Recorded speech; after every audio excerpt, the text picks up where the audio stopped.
মানুষ কখন মোটা হয় যখন শান্তিতে থাকে তখন মোটা হয়ে যায় আর কি, সুখে শান্তিতে। তখন অনেক শান্তিতে আছি, কোনো ঝামেলা নাই, সেই জন্যই হয়তো বলতে পারেন। খাওয়া দাওয়ার উপর থাকি সারাদিন, রাস্তার এক পাশ থেকে খাইতে খাইতে যাই, ঘুমাইলে মিষ্টির দোকান স্বপ্নে দেখি।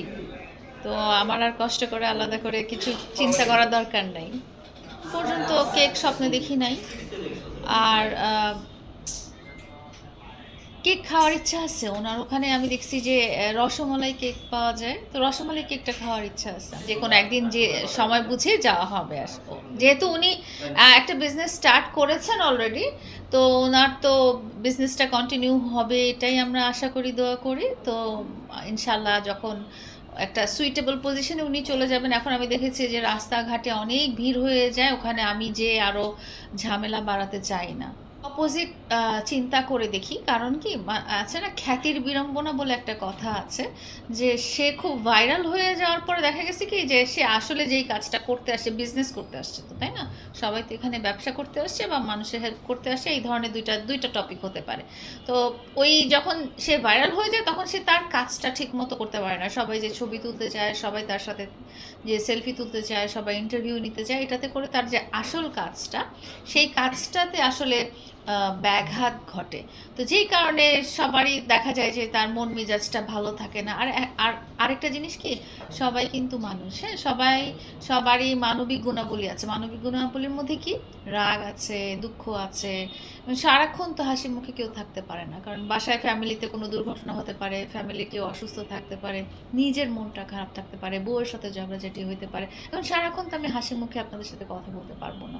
তো মিজানেরও হয়তো ওরকমই কিছু একটা হয়েছে, যে হয়তো সে যে বিজনেসটা দিয়েছে সেটা হয়তো ঠিক মতো চালাতে পারছে না বলেই কিছু আছে যে ঠিক আছে তাকে আপনারা ভাইরাল করেছেন, অ্যান্ড সে সেই জন্য হয়তো কৃতজ্ঞতা প্রকাশ করেছে যতটুকু।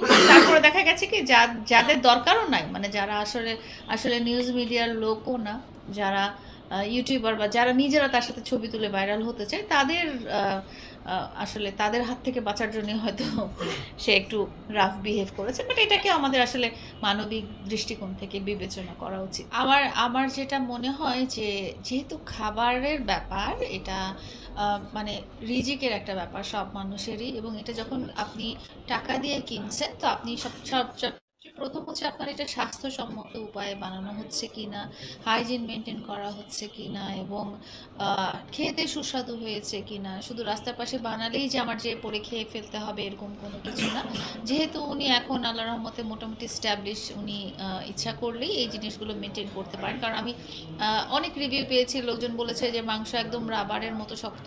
তো 100 টাকা দিয়ে কেন আমরা রাবারের মতো শক্ত মাংস খাবো, তাই না?